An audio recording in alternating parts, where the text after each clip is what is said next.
And so now to our Enterprising Women Awards, and our dear friend, Monica Smiley, also an IEEW board member and publisher of Enterprising Women.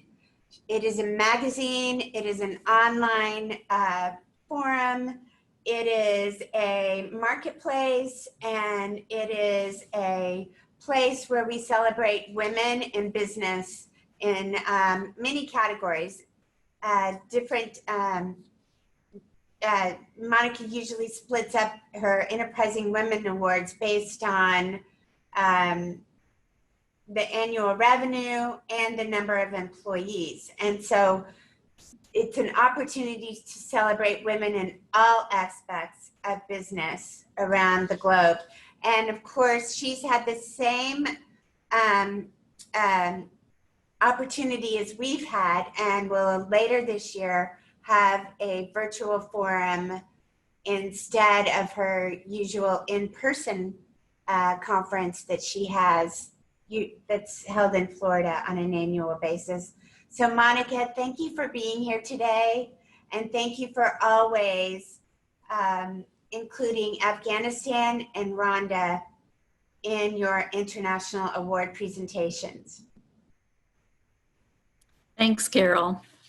Well, it's always the highlight of my year to be here with the Afghan and Rwandan Peace Through Business students and the other leaders who support this important program. And while COVID-19 is keeping us from being together to hug and support one another in person, I'm sending each of you a virtual hug and look forward to the time that we can be together again. I'm honored to continue our tradition of presenting the Enterprising Women of the Year Award to one Afghan and one Rwandan woman entrepreneur. First, let me set the stage by telling you that the Enterprising Women of the Year Awards program is considered the most prestigious global recognition program for outstanding women entrepreneurs.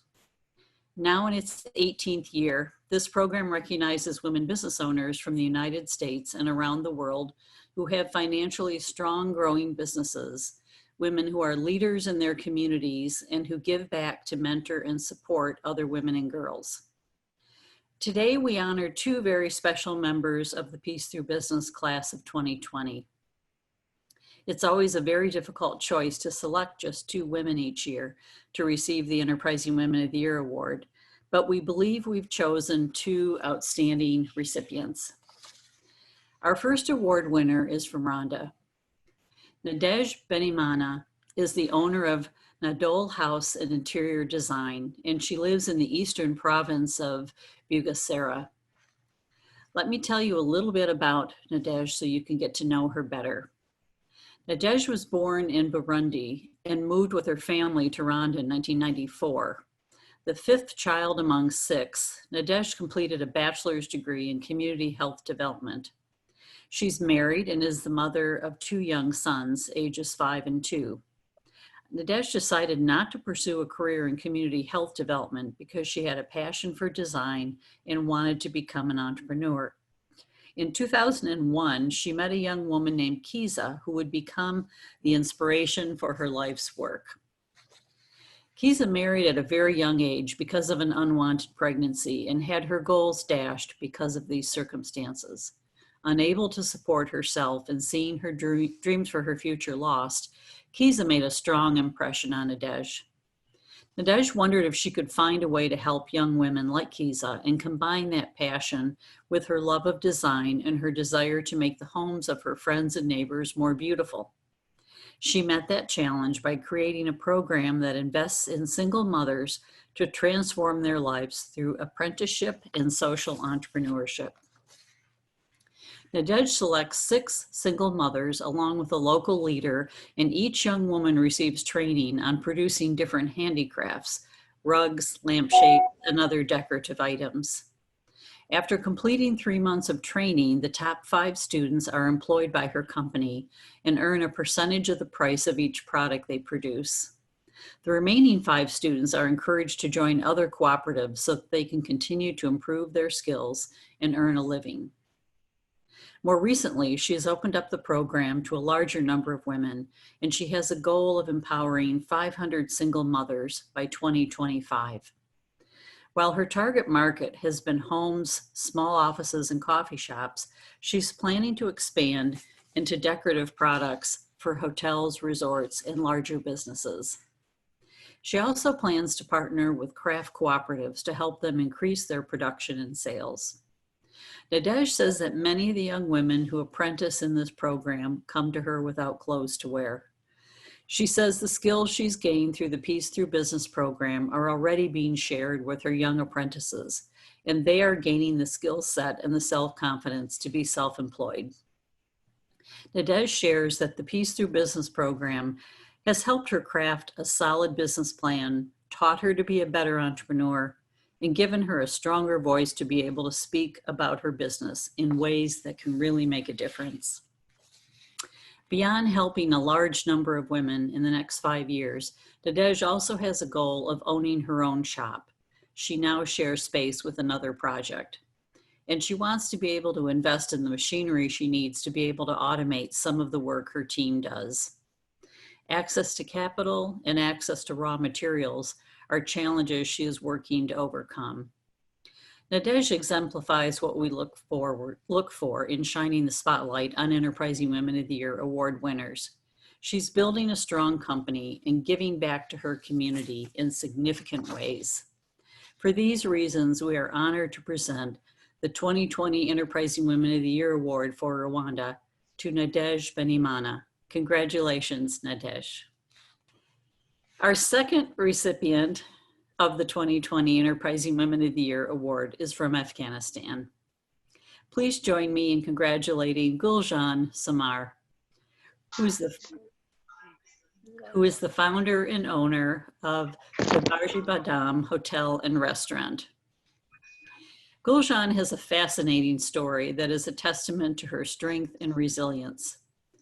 Born in a rural area of Afghanistan, she was initially only able to complete the 6th grade because of the income limitations of her family. She took a job as a part-time teacher and was later able to complete her high school education and take her entrance exams. At that point, she had the opportunity to move to another province, but was unable to go because she had to support her family. So Guljan decided to join an NGO closer to home to be able to earn a much-needed salary. In that capacity, she traveled to Kabul one day, and on the airplane, she met a group of Frenchmen who were there to work in the agricultural area of her home province. They shared with her that they wanted to work on a project in her home province of Dakundi, but they could not do so because there was nowhere for them to stay while working there. The conversation sparked an idea in Guljan. She would open the first hotel in her province. She considered that it would be a service to her community. By this time, she had completed a bachelor's degree in political science and law at a private university. However, she did not have the entrepreneurship skills to start a new business. Undaunted, she used the skills she had learned at the NGO to forge a plan.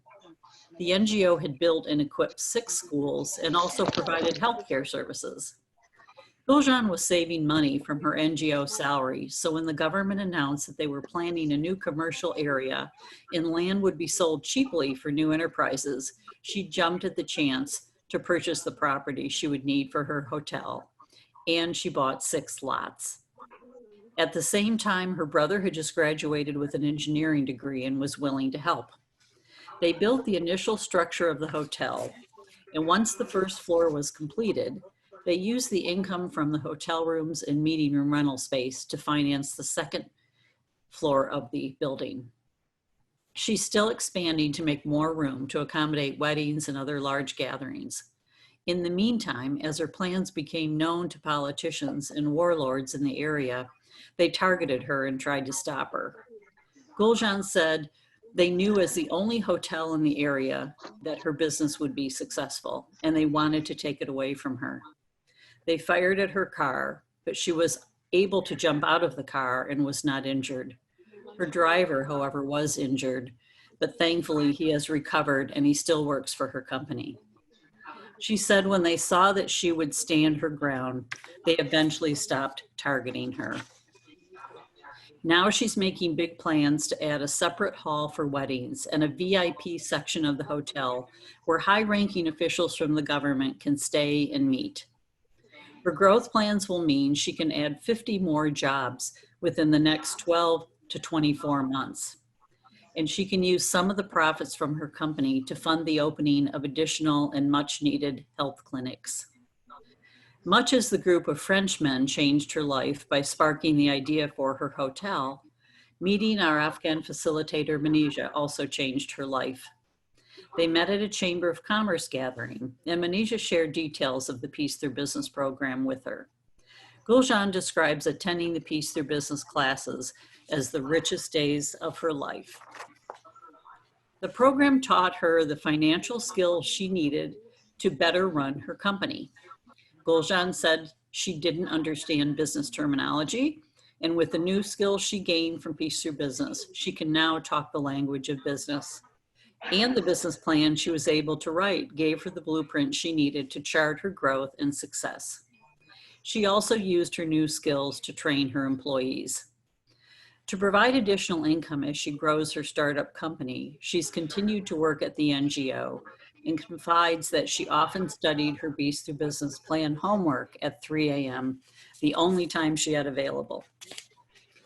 Guljan to me exemplifies the kind of Peace Through Business students we're so honored to have in this program.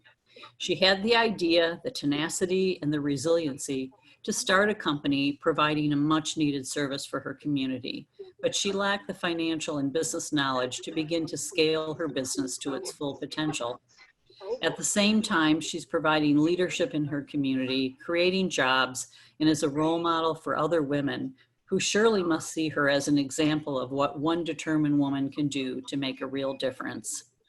I'm so honored to be able to present the 2020 Enterprising Women of the Year Award for Afghanistan to Guljan Samar. Congratulations, Guljan. And thank you and congratulations again to both of these outstanding winners. Am I allowed to present this in person to Guljan? Because I've made the effort to bring it from the US. Absolutely. Yes. Monica, thank you for posting it, mailing it to the address. Thank you for carrying it back in your suitcase. So let me present it to her. Okay. Yes. Wonderful. Can she be on camera just for a minute with her award so we can see her? Yes, please. Okay. Beautiful. I'm going to take a picture of you. I'm making a print screen and we'll send it to you. Got it. Congratulations. Okay. You're an inspiration.